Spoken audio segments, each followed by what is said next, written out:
are beginning to rethink the idea of education. That something is missing. It is not only the moral or the ethical aspects of life, but it is also the enjoyment aspect of life. The fact that a child from the very beginning loves to play, loves to run around, loves to enjoy. At the same time, he is so full of wonder when he looks at the sky, when he looks at the stars, when he looks at the animals, the birds, the trees, the people around him, when he looks at his own body, when he looks at his mother, at his father, there is a sea of wonder, an ocean of wonder in his eyes. What happens is our idea of education seems to kill that sense of wonder and the sense of enjoyment. It should be the opposite. Education should lead him to more enjoyment. Education should be a path of discovery, both within and without.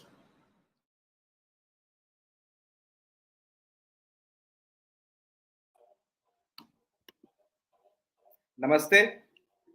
This is Arghya from Moromia Spiritual Society. Welcome to our new English platform, Moromia English.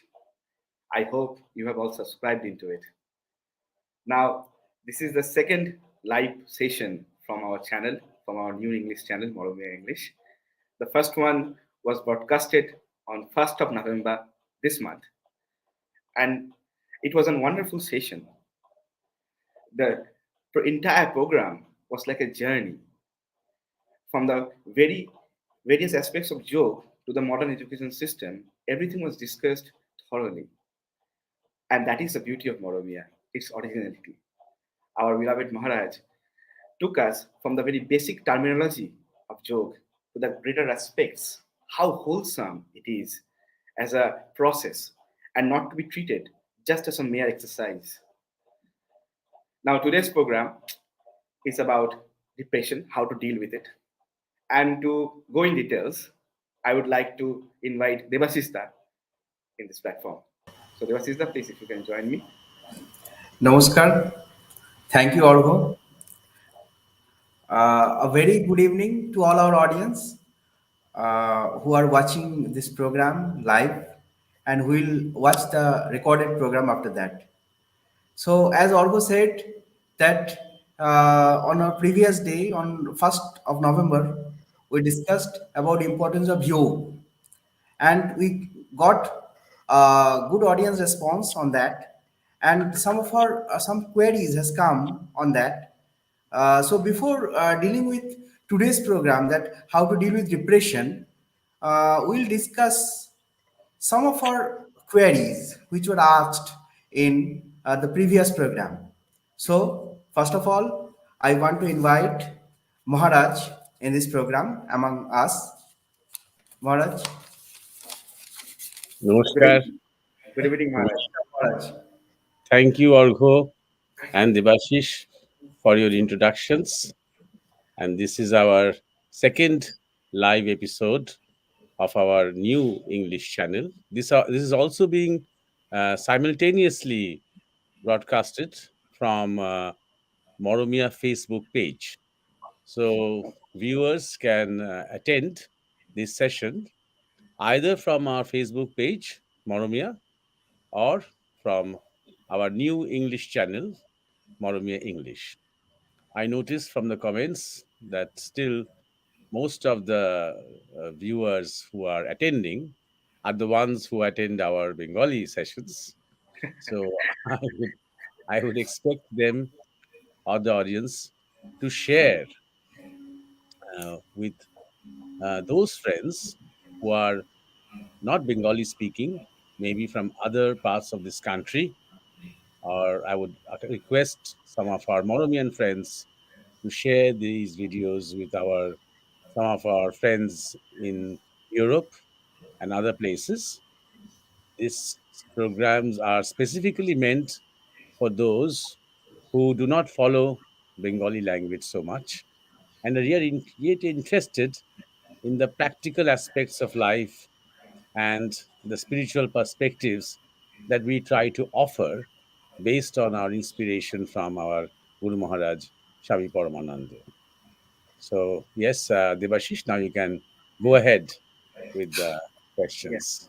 yes, Yes, Maharaj. Actually, on previous day's program, two queries have come out. First one was asked by Poyodhi Kole. He asked that what should be our exact role to change the current education system. The Well, next query okay. has come from Subhajit Bardhan. He asked, did Maharaj yogis empty themselves and experience nature with divine vision and attain various divine knowledge like ancient archery to present day martial art, etc.? Maharaj will be grateful to you if you kindly address those queries. Yes. Before that, I would like to respond to Enrico Tau, who has just posted a comment saying they like yoga here, not jog. But that is exactly the point that we are trying to make, the distinction between yoga and jog. Yoga is basically has become a kind of a alternative to something like gym or wellness or exercise, good feelings and good visualizations, have a positive mindset. But that has become a kind of a westernized yoga, and yoga is a very ugly distortion of the original word jog, which is a very beautiful sounding word. Enrico, if you listen to it, if you repeat it to yourself, it will resonate within. You will see. Jog means union. Jog is not only contact, it means a union with your own self and union with the universal self. This is what we want to communicate. We want to change not only this word yoga, that I want every English speaking person to say jog instead of yoga, whether in India or abroad. That should change. And also some other words. There are many words, like we use names of icons or deities. For example, Rama. Unnecessarily we say Rama when the original word is Ram. You see, in this way, Mahabharata, we should say Mahabharat, Ramayan. All these sounds, the not only the meanings but the sounds are also very important for us to feel these words. So this is one of the reasons that we are using this word jog instead of yoga, to try and bring out, or to try and explain the inner significance of this word, as has been understood by the yogis and rishis of this land. Now we come to the second question that Debashish referred to. The name is Shubhajit Bardhan. And Shubhajit Bardhan had asked whether yogis empty themselves to experience divine visions and knowledge. Yes. Now the question is, empty themselves of what? The mind should be empty of desires, and then it should be empty of all thoughts. And then what remains is still the ego, the I. That is exactly what yoga is all about. This connection, or this communion, or this union can happen only in the absence of the I. So it needs a lot of practice. It's just not something that you say and you start doing it. It needs practice to empty yourself. That is why we sit down peacefully, calmly, in a static position, and we try to make the mind also sit down calmly, free from all worries about the future, free from all regrets and the memories of the past, just being on the present, just feeling the breath, just being grateful to be alive, and then observing, and while observing, sort of losing oneself to the greatness of the universe. And then all this divine knowledge and divine vision that you are talking about, all this are within us. It's not something that is outside that comes to us. So when you use the word nature, remember that there is also human nature. And human nature, universal nature, are not separate. They seem to be separate because of our sense of individual identity. So the idea of yoga or idea of meditation is to empty oneself from first desires, then thoughts, then identity, and then you become one. And these separately, you don't have to think about divine vision or divine knowledge. Whatever inside, you are that. Now, what you experience, the moment you say you experience, then there's a duality. There is no experiencer and experience. You see, this duality actually does not exist in the ultimate sense. So, what happens after that is your life starts to articulate that energy of experience according to the nature of that life form. Somebody speaks like a Buddha, or somebody sings, somebody draws, somebody plays, somebody just remains silent. Whatever the language is, that is articulated through that individual nature. So that was in response to Shubhajit Bardhan's query. We will just go through these as fast as possible.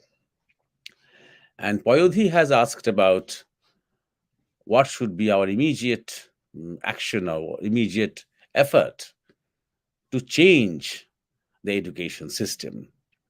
So, as we always say, that start with yourself. Start educating yourself organically, naturally. Start by setting examples in your own family, with youngsters, with all the children who are growing up within your area of influence. See to it that they start to believe that there is a lot of things to learn from outside nature, from internal nature. For example, now in this country, a lot of gurukuls are being set up in different parts. Even in Bengal, there's an effort to set up gurukul. And the gurukul system is the Vedic system of education where children at the age of 12 years used to go and live in an ashram of gurus to be groomed there, to be bred there, and take lessons of life. They used to do jog, meditation, mantra utterances, along with the subjects during those times: language, grammar, mathematics, philosophy. And they used to take part in all the activities of the ashram.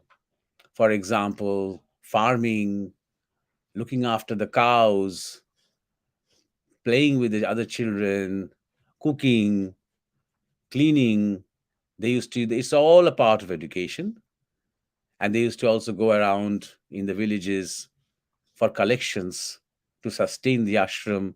This they used to do from 12 to 24 years. So these kind of similar models are being set up in different parts of this country because everybody is realizing that this education system is not working at all to benefit either humanity or the human society or the environment of this planet.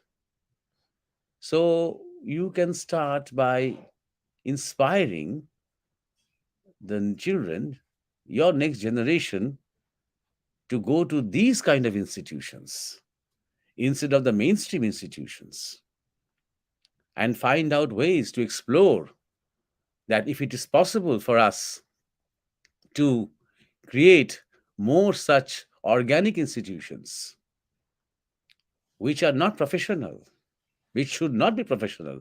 One of the things that we must bear in mind, that in Bharat, education was always a service.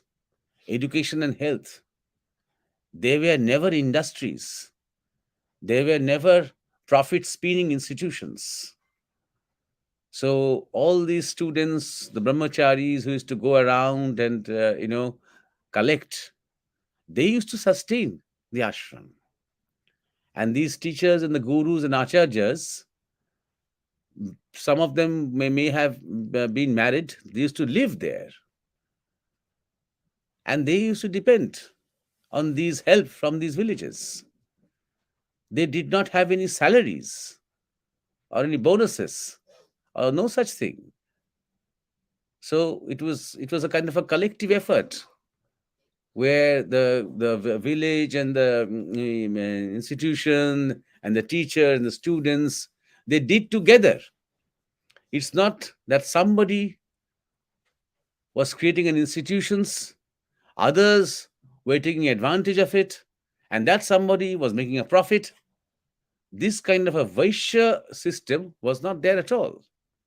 So that is how you can start by first looking into yourself, seeing that you are totally convinced about this, or do more study, more research to convince yourself about how to streamline this kind of a new system, so that the children also, one should bear in mind that once they used to go to these brahmacharya ashrams or these gurukuls at the age of 12. But what about from 1 to 12? That was also an educating process. That was education at home, with the mother, with the father, with brothers and sisters, with friends, with the trees, the ponds, the streets, the animals. And also sometimes sitting down and looking at pictures and listening to stories. So that was also a part of their education, you see, playing and enjoying and learning.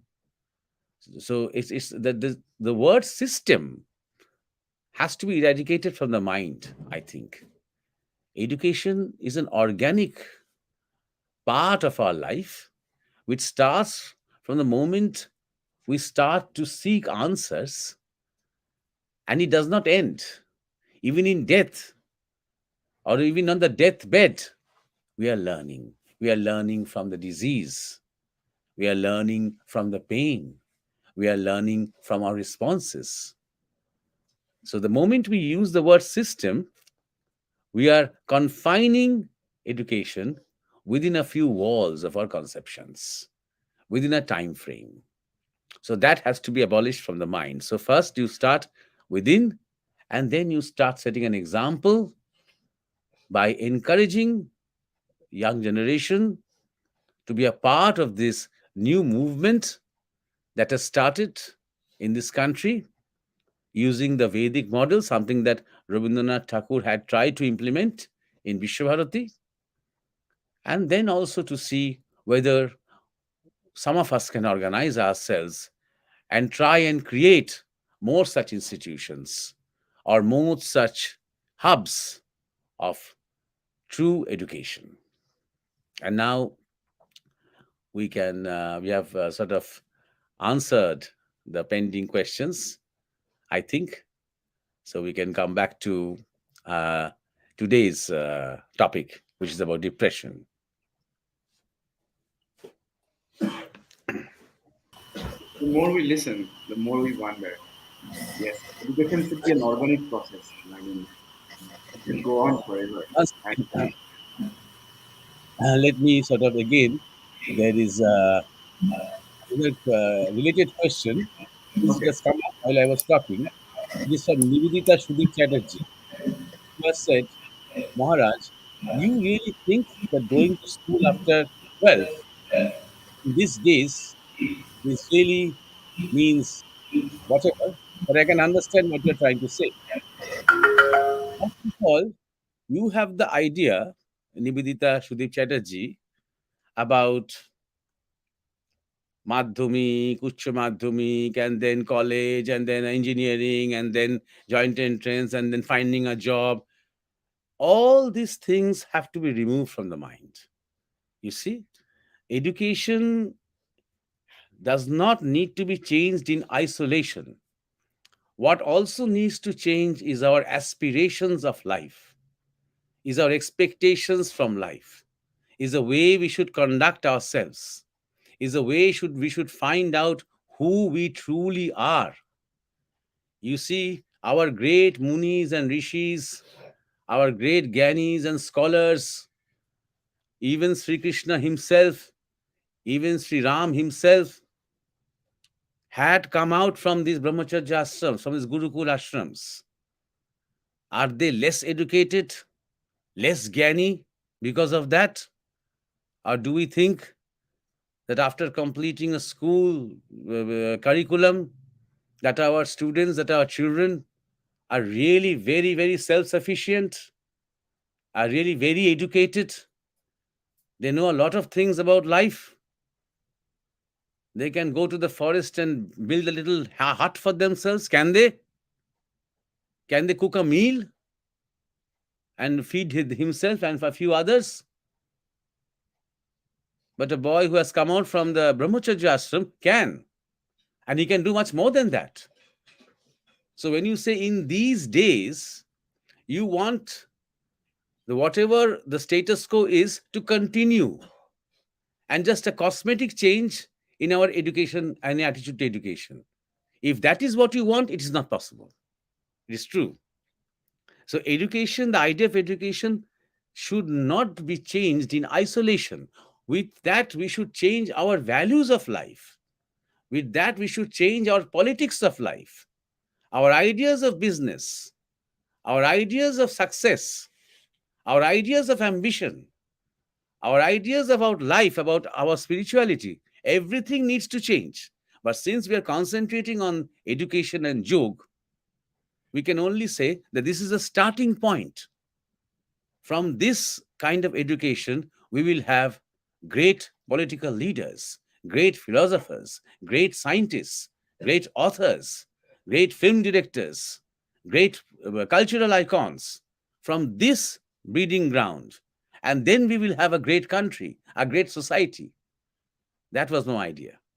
So I'm sorry, Yorgo, for interrupting you since this question had come. No, It was Maharaj, very much. no, Maharaj, it's true. I mean, it's now in our bones. We have actually forgotten what the ancient system was, and it's really, I mean, nowadays we have seen the most successful people are most of them are dropouts. They have just cancelled their school curriculum or their college dropouts. They just went the other side and they tried to invest and tried their own ideas, and they have become so successful. So it's like it's becoming a stagnant process, Maharaj. Nowadays, we are all finding it, and the old the old methodology is still not coming to our mind, and we're still going this way and that way.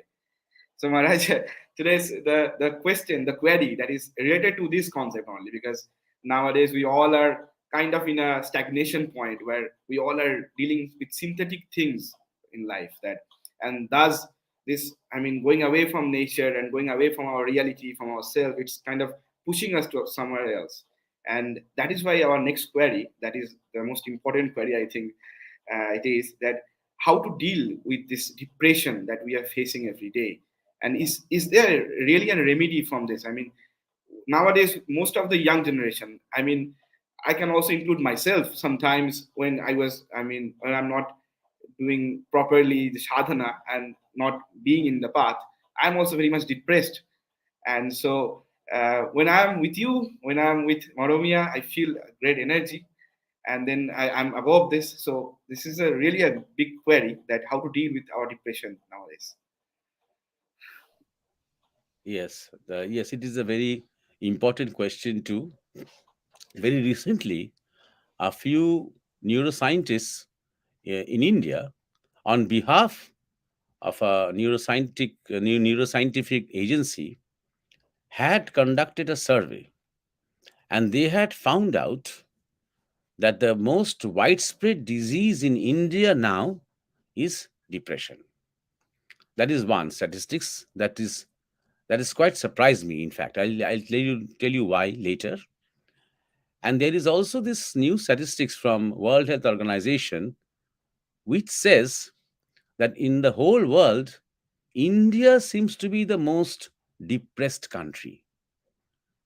Now, again, that is also a bit staggering for us to acknowledge, because if you see our Bollywood films, or if you see our ethos, the chaotic society that we live in, apparently we seem the happiest because we dance so much, we sing so much, we jump so much, we laugh, we smile, we embrace, and we have so many pujas and festivals and ceremonies and rituals a whole year. Ganesh Chaturthi, and then Durga Puja, and then Diwali, one after the other. Different religions, we are all celebrating. Most of the year, we are celebrating, which is a good thing because, in a way, celebrating religious functions is like celebrating life, is like celebrating nature.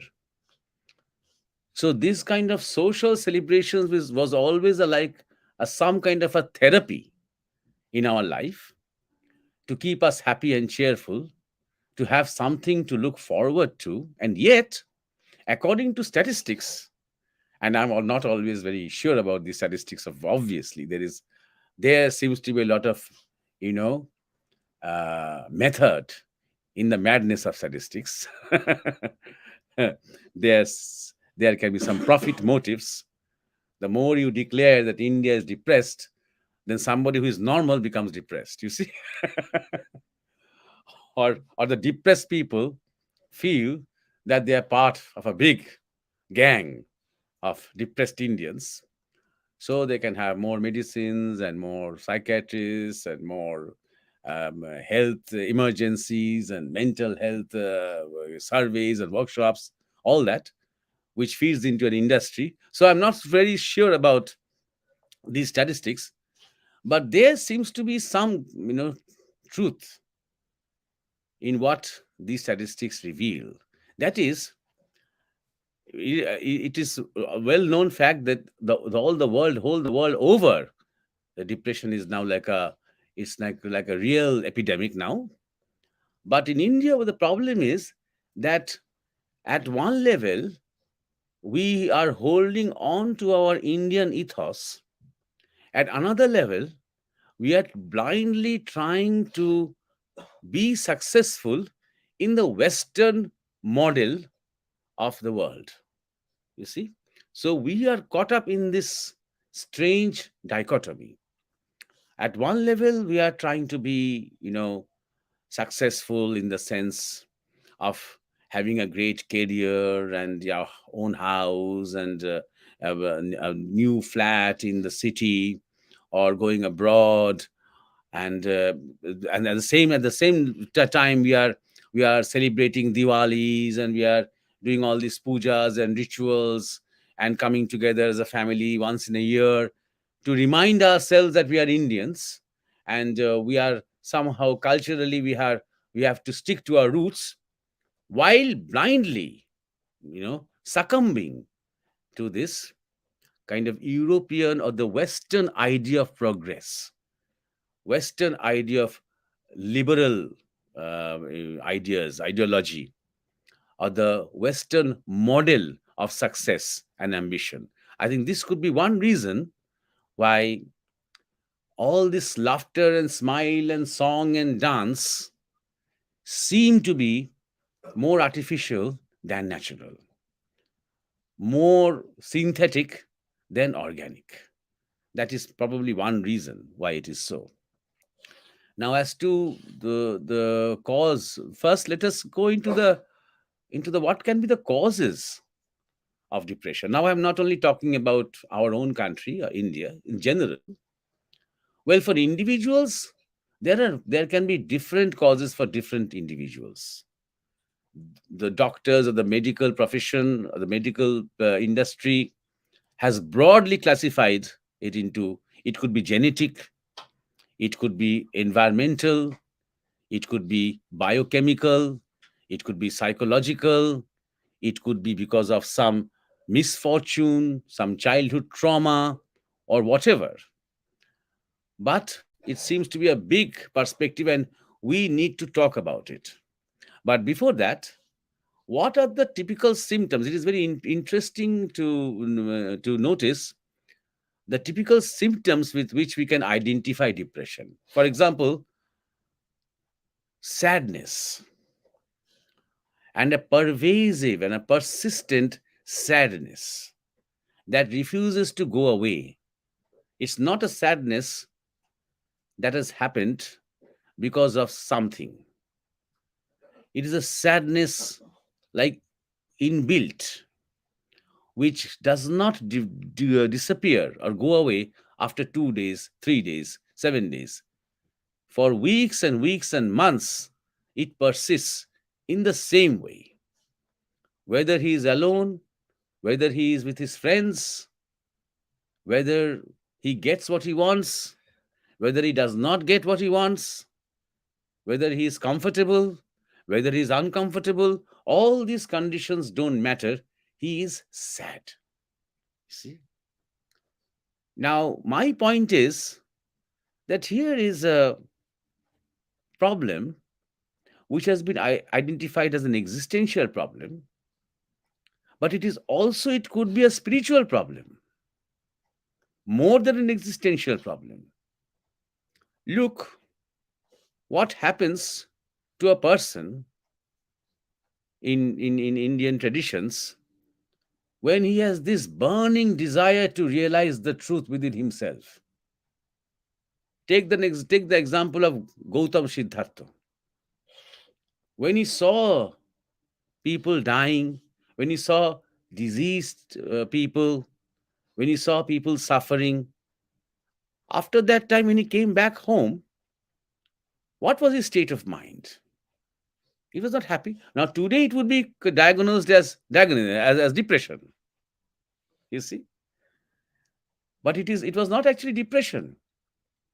It was a burning desire to find out the answer to the questions that were coming up within him, and nobody had the answers around him. Neither his wife, nor his father, nor the fact that he had just become a father. That was not the answer to the question that was coming within him. So it is also a spiritual crisis. So one has to recognize that. And then, for example, loss of interest. Second symptom, loss of interest in everything. For example, maybe you had a lot of interest in films. Then came a time when you are in a depressive state that even a good film is not helping you to raise the spirit. When your friends are telling you, come, this is a very good film, we should all watch it together, you are saying, no, I'm bored, I'm not interested in films anymore, I'm fed up of films. You see, so even that loss of interest is also very spiritual kind of a problem, because somehow you do not have a direction. You know it is a good film, but your question is within yourself, what will I do with that?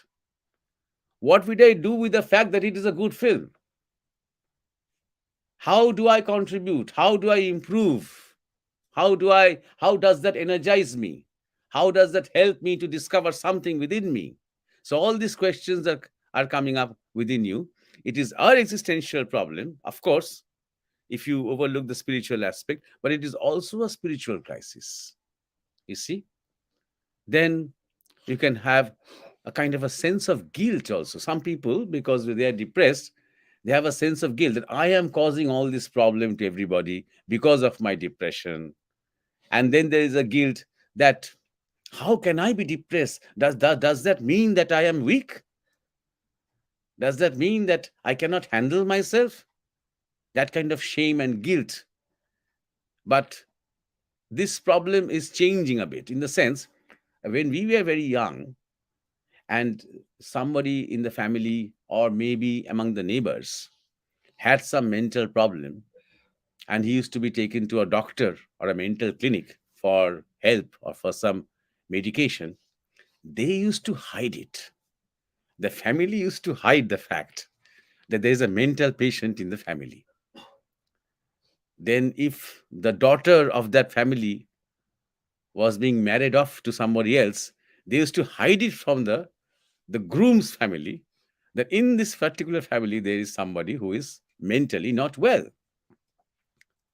Now, that kind of shame is not there anymore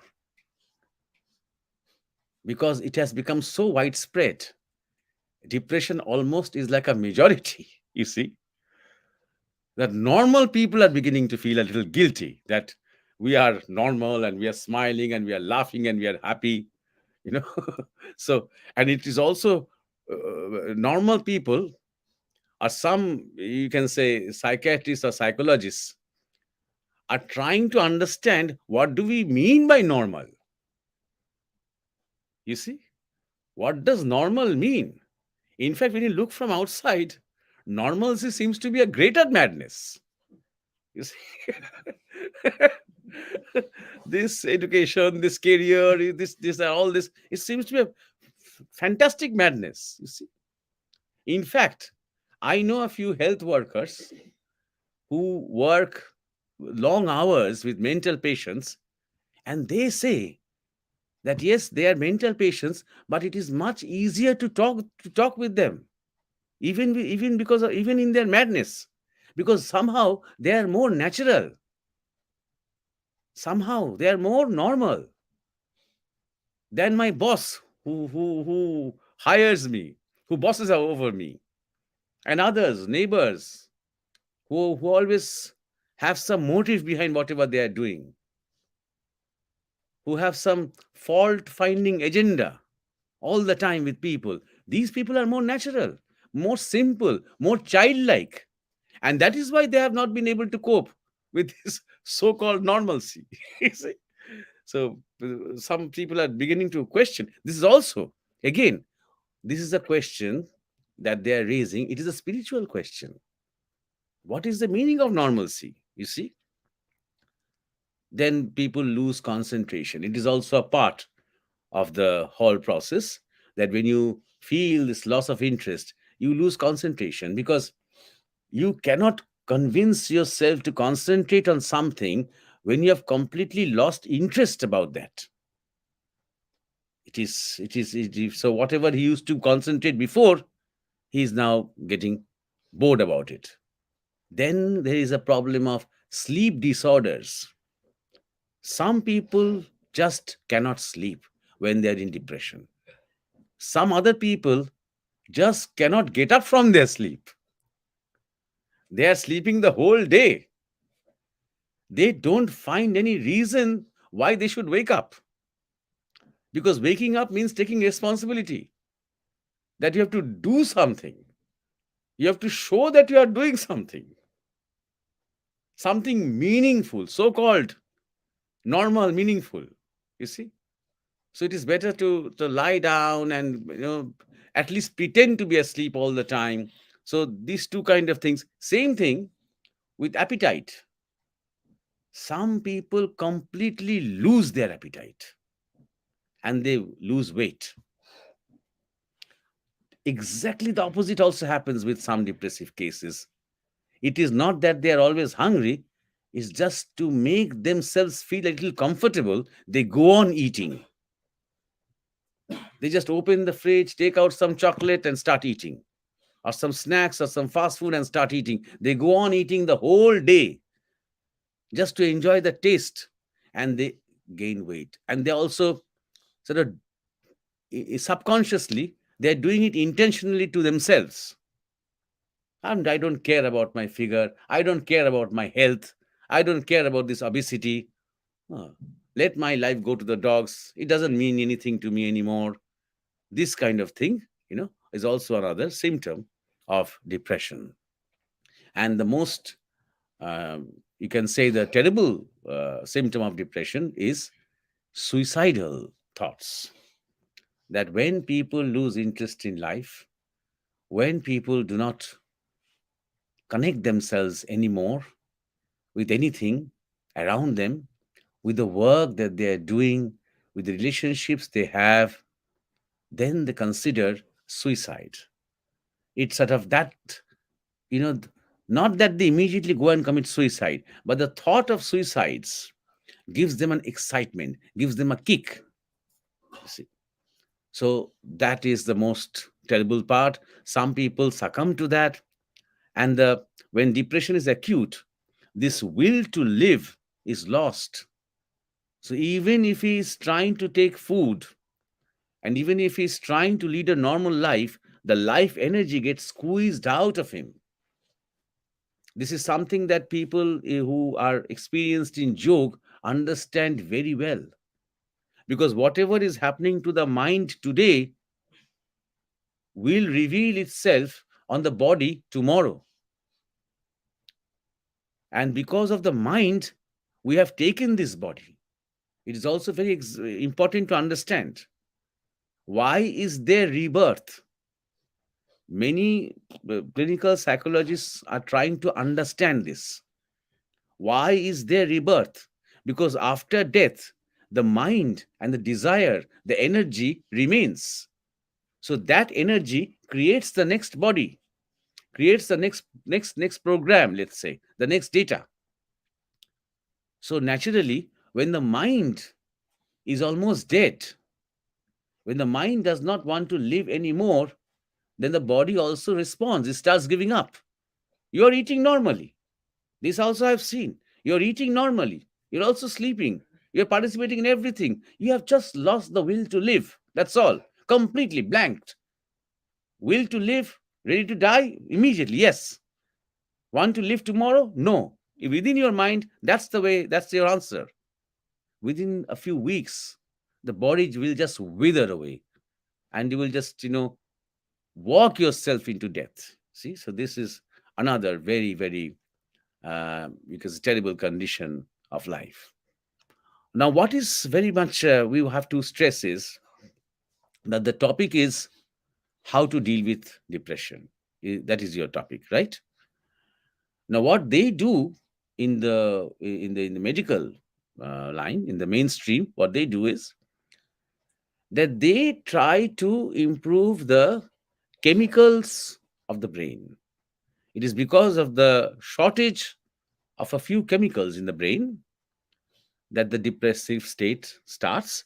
But they also recognize the fact that the shortage of chemicals can be treated temporarily by drugs.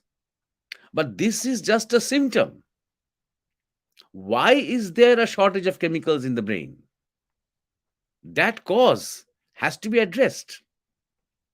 So that medicinal, help along with counseling. What they try to do with counseling is they try to help the patient find out for himself what is the cause of his depression. Is it some kind of a childhood trauma? Is it because he is not being able to live up to the expectations of the people around him? Is it because that he has his own expectations about himself which he cannot live up to? Is it because that he just fed up of this life and whatever life expects out of him? Is it because of some misfortune, some accident, something that he had seen when he was a child, which he has forgotten consciously, but is still there subconsciously? So, the counseling, is it because of some dominating mood of a partner, of a parent who is causing this kind of a depressive attitude because he cannot fight back? There can be various reasons, and also one has to understand there can be no reason also. One can be depressed without a cause. So they try out these days what is called regressive hypnosis. Regressive hypnosis is making the patient go back to his previous lives to find out if there is something in those previous lives which are there at the back of his mind, which is somehow causing this kind of sadness, pervasive, persistent sadness. So when he sees the problem, if he sees it, that is almost 50% solution. The moment I see a problem way back in the past, when I recognize that this is why I am feeling this way, then what happens is you can distance yourself from your personality, see yourself as a child, and realize that it was a big trauma. And now, okay, now I realize it, it's over. For some people, seeing is not enough. They have to be taught methods and techniques to encounter them. You see? So these two in combination, medicines and counseling, help a bit for some depressed patients, but it is not enough. Let me tell you this. First of all, these drugs. Now, these drugs have a vicious cyclical effect. For example, you give sedatives to a patient so that he can sleep. He's suffering from insomnia. After a few, he feels good. He takes the medicines. He's sleeping well. Then the same dosage will not help him to sleep anymore. So dosage has to be increased. You give him medicines so that the chemicals in the brain can increase and the shortages can be met. So the moment he takes the medicines, he feels better, he feels cheerful. But again, he has to take it the next day, again the next day. And after some time, after a few weeks, after a few months, that dosage is not enough. So these drugs go on piling up. They grow on, the prescription grows and grows, and the side effects start creeping in, and he finds more and more reasons to feel himself in a rut. So that is another problem of these medicines that has to be seen. Now, before we end this session, I want to talk about two things. One is that we are recognizing that slowly and slowly we are becoming a godless society. And what I mean by godless is that, for example, the word God is a Western concept, it is not an Indian concept. But the godless in the Western concept also is very important to understand that while there are a lot of churches and but then the Pope is very powerful and the Protestants are powerful and it's very important in politics and business, all these religious affiliations, but religion in day to day life is disappearing. This is true for both Western and Eastern cultures with different forms. Let me put it very bluntly.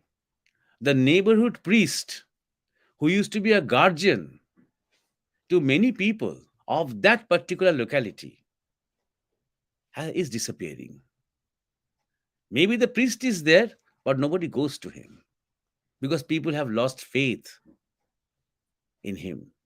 People have lost faith in the stories of the Bible. But the priest was not only the narrator of stories, he was also a kind of a mentor, a kind of a guide, a kind of a psychological help. When I'm tormented, when I'm confused, when I'm ridden with guilt, the priest would tell me, don't worry, I will pray for you. I'll pray to Jesus, and I'm sure he will take care of things. So, what will happen is that I come back home relieved that the priest will appeal to God on my behalf. And with the passage of time, as with everything, the problems will seem to be resolved on their own. And then I will credit the priest for that and be thankful to God for that. This is just an example that I'm giving, but this used to be a big role in life. The role of the priest in the Western society, the local priest. I'm not talking about big popes and bishops and cardinals.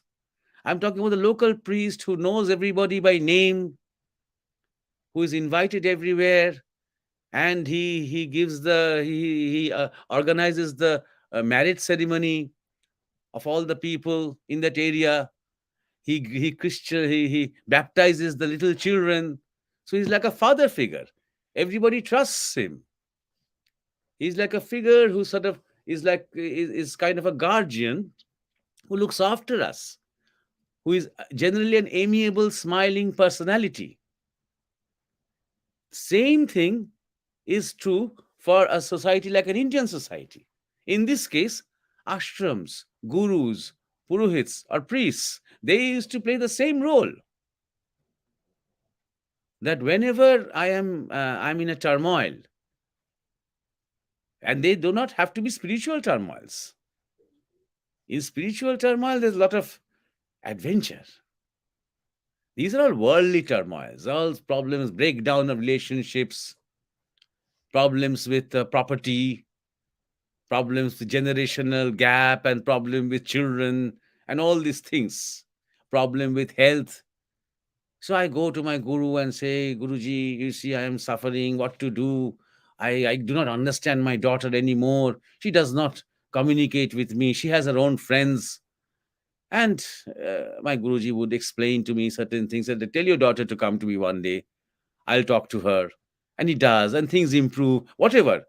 So Guruji would, or the Guru would say, okay, I will appeal to Divine Mother about you. I'll tell her.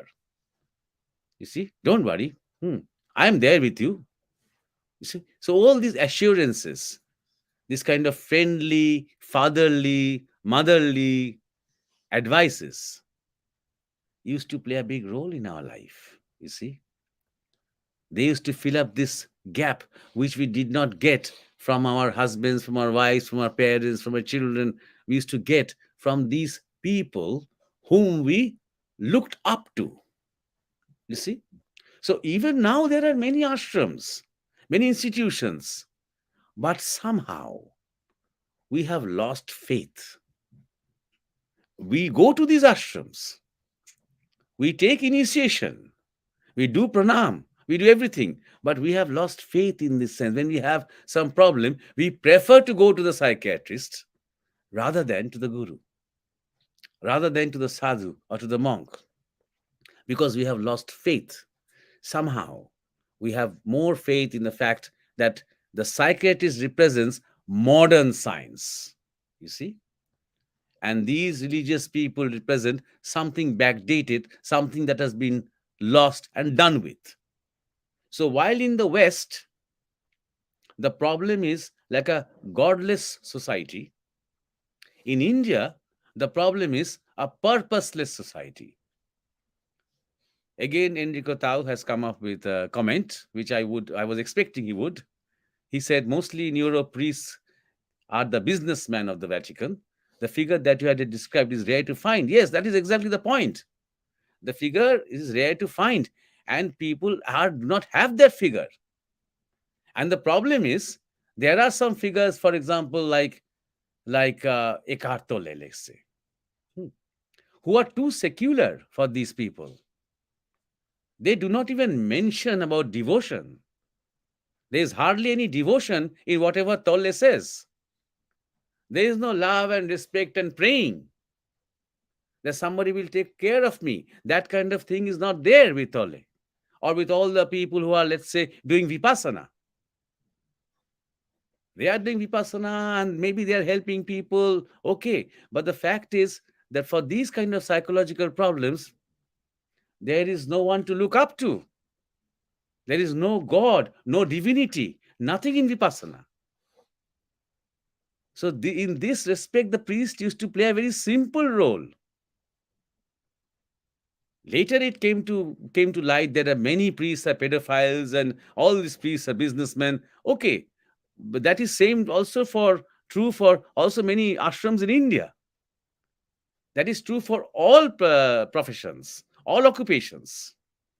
You see, but now it has become widespread, even among the, I mean, even among the children, even among people, all the people, that I won't go to a priest because a priest is necessarily a businessman. Maybe there's a good priest somewhere, you see, but people will go and won't go to him because he has been branded. He has become branded. That is the problem. That is the problem. The problem is with the simple persons, not with the people who are doing meditation and yoga and vipassana and all these things, but with the problem with the worldly, simple people, normal, natural people who do not have anywhere to go if they have some emotional troubles, if they are in a financial debt, if they have been offended by somebody very close. There is nobody to sort of put a hand on their head and say, don't worry, I am there beside you. I'll talk to the divine about you. This kind of thing is not there. It is not only for Europe, it is also for India and also for all the societies, all the so-called religious societies also have the same problem. For religious societies, maybe there is a lot of Ishwar and Bhagavan and all this, but basically our life has become purposeless. It is the same as, it's another version of what I mean by godless. You see, all this, the symptoms that we have been talking about in case of depression, it reveals a lack of purpose. That life does not have a purpose. When we say a persistent or invasive sadness, or when we say loss of interest, look at it. That maybe he is a talented person, he has a so called bright future ahead of him, but they subconsciously is asking himself, why? Why will I have to do something that will not make me laugh and smile? That will always put me under pressure. You see, people, when they relax, successful businessmen, successful industrialists, when they relax, they go to parties. What do they talk about? Banal things, stupid things, nonsense things they talk about. There is not a single substantial conversation that they have. Why? Because there is absolutely no search within. That is why. Even philosophers, they do not have a search within. They only read hundreds of books, make a compilation, bring some of his own ideas and own language, and write another 20 books. They have no search within themselves. You see, all these are problem. The weakness, the lack of concentration, everything is a problem that the nature in that individual is begging to be understood. So the widespread depression that we see around the world is a revolt against the value system in which we have put ourselves. This is a revolt, subconscious revolt. It's not something that we are doing, or such suffering people are doing intentionally. It's not like a conscious movement, but it is like saying, enough. We have been isolated from nature. We have been put into little apartments. We have been exposed to a world of a virtual world of laptops and computers and smartphones. And we are told to seek all our enjoyment there. Enough of this nonsense. That everything that we have understood to be natural, the breeze, the soil, the water, they are all supposed to be harmful for us. So depression is kind of a no to this, to this values that have been imposed or are being imposed on us.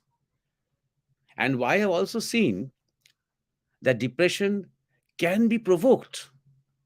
You see, during the early part of the lockdown, during the pandemic, constantly the doctors and scientists and politicians and the media people were saying that now the lockdowns have started, soon we will have a lot of depression. Young people, especially, they will not be able to go out of their house, they will not be able to lead a normal, healthy life, and they will all suffer from depression. Every moment, just like the name of the virus, the word depression was being repeated every 2 minutes. So the more people are listening to this, the more people are feeling, okay, the lockdowns have started and depression is a common thing that can happen. So they are having the same symptoms. So when we have more depressed people, we have more people running to the psychiatrist, we have more drugs to sell. You see? So it can also be provoked and provoked to people who have not tried to transform their life, who have not tried to address the basic questions of life, which is, why am I here? What am I here for? Is there some mystery in this body that is still unexplored? Since I do not have these questions, since I do not have the materials, unlike, for example, in India, where most people have some kind of an idea about about the scriptures, about what the gurus say, but in most other societies, that is also in another other sense that I mean it is godless. Beyond the life that has been taught to us since we were young, there is no possibility of anything else. That is the trap that they find themselves in. Suppose if I say no to the fact that I have to have a career, that I have to find a job, and I have to build a house for myself, if I say no to it, then what? I have no answers. You see, in a indigenous society, there is an answer that if you are saying no, that means there must be something that you are searching for. Go and search for it. Go deep inside and search for it. Go into the forest or go into the mountains. Learn to live alone and search for it. And there are also temples and ashrams and gurus, to guide you in that.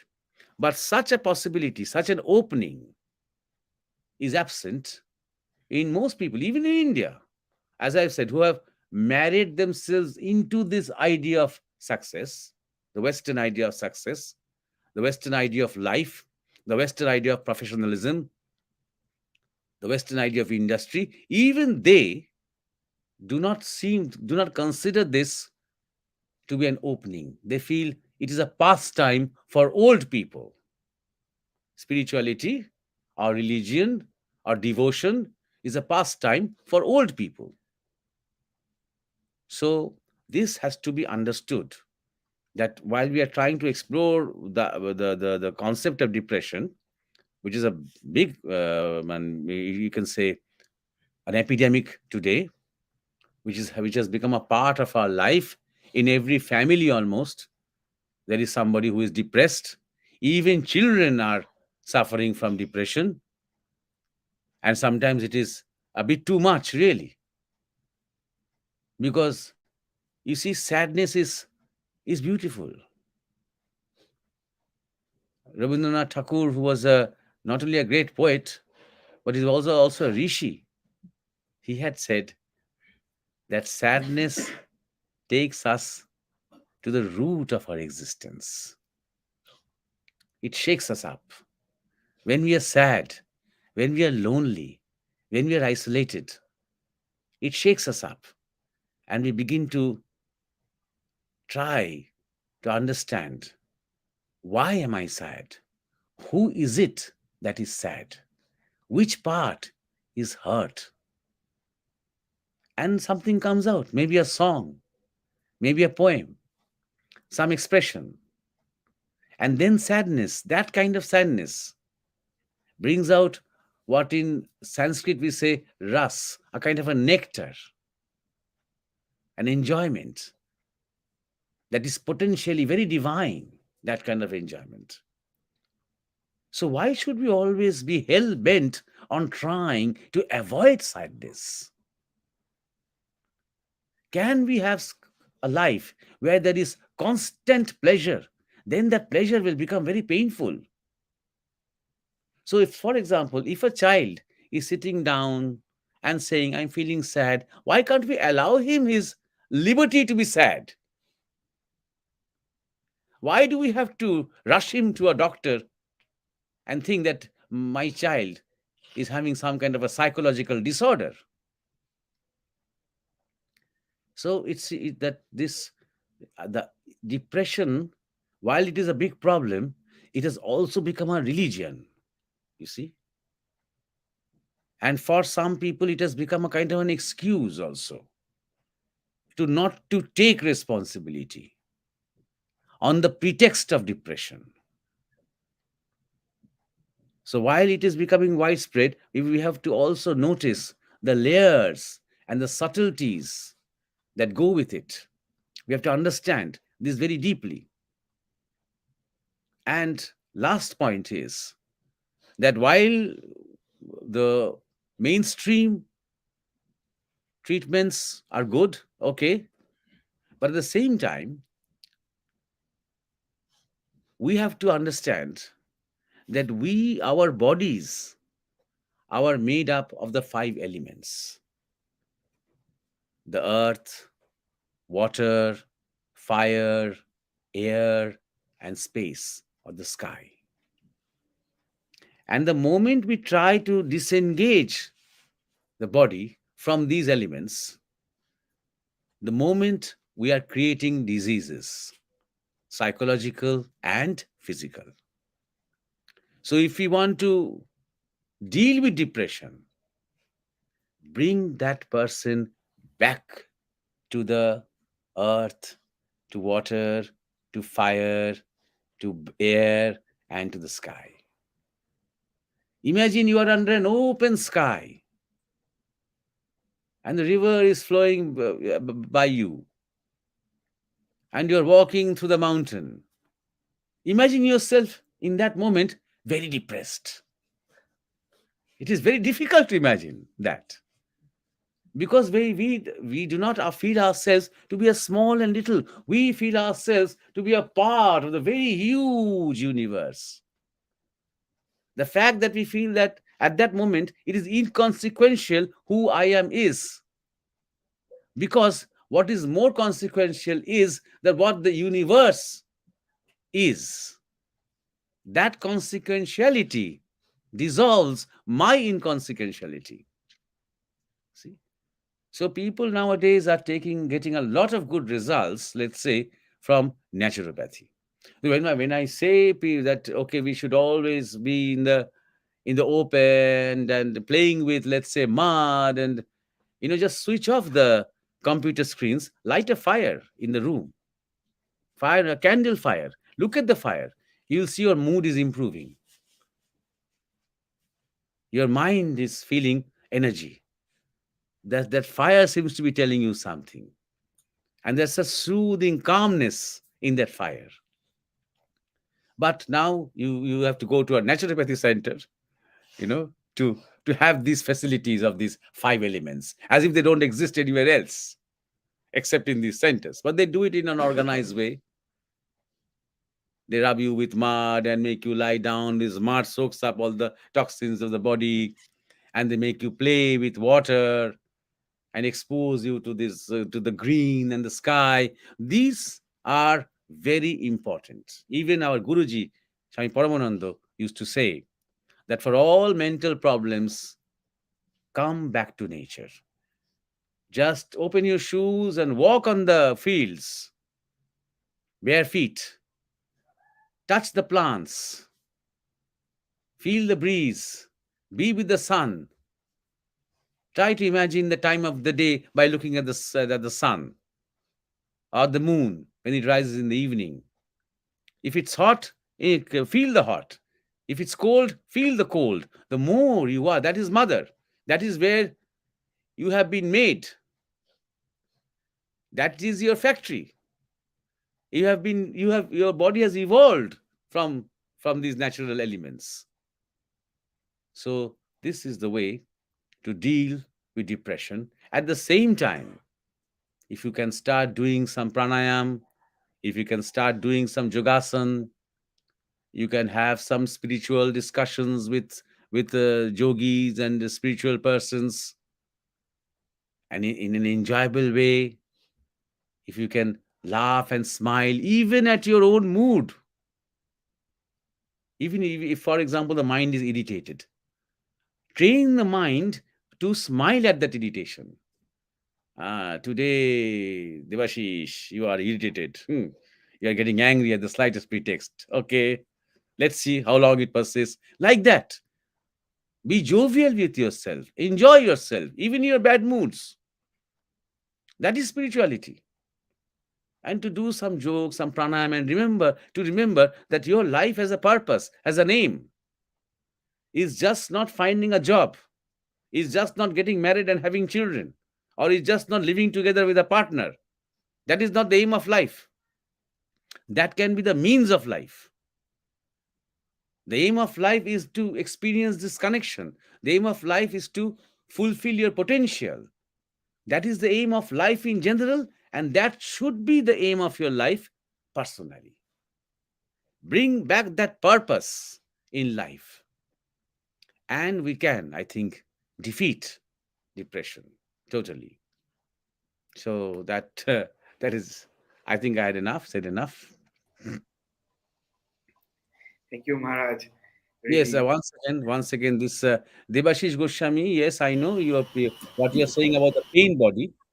It is only linked with the pain body. I've listened pain. I've listened pain body attracts another pain body. Yes, I know this is from Eckhart Tolle. He talks about the pain body a lot. Yes, that is another way of saying the same thing. Yes, when I am depressed, then I attract people who are like that, like me. And the same thing happens the other way. When I'm happy and cheerful, I attract people who want to be happy and cheerful. You see? So I in my efforts to try and talk or try and interact with people who have mental problems, I have seen that few of them do not actually want to get out of that problem. You see? Even when we are trying to offer solutions, even when we are trying to offer some paths, I can see that he wants to be in that state of depression. He wants to continue with the medicines which have now become drugs. He wants to go on complaining about how horrible life is. It is something from which he is getting some pleasure. So, that very deeply, that psychology also has to be understood. So, a cheerful personality will be able to attract a depressed personality only if that person wants to overcome his depression. Sincerely, if he wants. Yes, Argo, I'm back to you. yes, Maharaj. And without a guru, without someone to love, sometimes the journey to seek truth also feels lonely. And what you said, to come back to nature, for all of us, should be a message. And we are really grateful that you gave us your time and for addressing these important queries to us. Um, Devasista, you can also come to the platform. Is there any more queries, or we would like to end this session today? Maharaj, I have one queries. Sometimes people wants to be sad. It has become a fascination, Maharaj. We have experienced some people that he wants to be sad. He wants to be in depressed mood. What you just said. Then what to do with that? Nothing. Allow him his enjoyment. Allow him. It is called a kind of sadism. You see. So masochism. One who enjoys pain. One who enjoys giving himself pain. You see, for example, even in among lovers, when they're really in love, sometimes when there's a quarrel, the woman will try to hurt herself. You see, will maybe she will take a blade and she will try to cut her wrist. Why? Hurting herself to attract attention, to attract sympathy, so that the partner comes rushing to her and embraces her and says, "Don't leave me, please, don't do this to me," this kind of thing. So even when somebody is fascinated with sadness, as you say, remember that is a way to attract attention. So that is not a problem. Why? Because it is his nature. Divine Mother allows this kind of nature. There are many more terrible, more destructive natures which are harmful to the others. And then the law and order and this criminality and all these things come into play. But one must remember that as long as he is not doing harm to somebody else, as long he is happy being sad, allow him his space. Why, Devashish? When you sing songs, you are a singer. Hmm, maybe you enjoy the sad songs more. You see? So there is some enjoyment that you too have from sadness. When we see films, some of us enjoy seeing good, sad films. Hmm? Why? Because we experience the sadness and there is some, how can I say, feeling of elevation in that sadness. It remains with us. A happy film we enjoy very much does not remain with us. A sad film, a sad story, a tragedy. Remember, all Shakespeare's great plays are not comedies. He had written many comedies, but the tragedies are the greatest ones. Macbeth, Hamlet, all these tragedies, you see, are the greatest ones. Why is Mahabharata so poignant? Look at the death of Krishna, the way he dies. Look at the death of Ram, the way he dies. It's almost like suicide. See?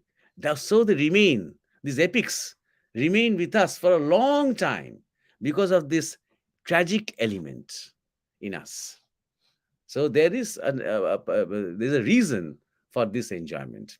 Now, if somebody if I, for example, I am very sad and I'm not enjoying it anymore, I do not want to be sad, but it has become my nature to whatever happens to look at the negative side. For example, Debashish has become a good friend a day before yesterday, but now I'm already beginning to wonder what happens if he goes away from me, if Debashish does not love me anymore.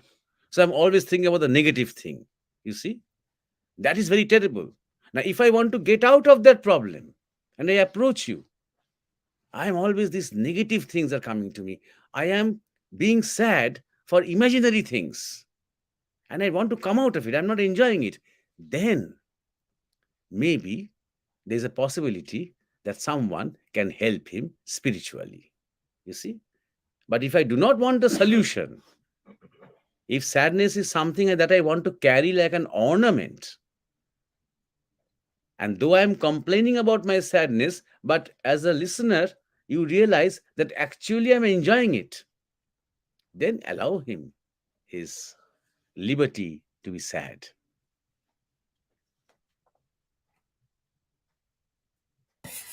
Okay, thank you, Maharaj, for nicely explaining all those queries. I am also thankful to our audience for listening us, and whatever queries you will have in future, you can write in the comment section. We'll try to address those in our next program. So, thank you, Maharaj. Namaskar.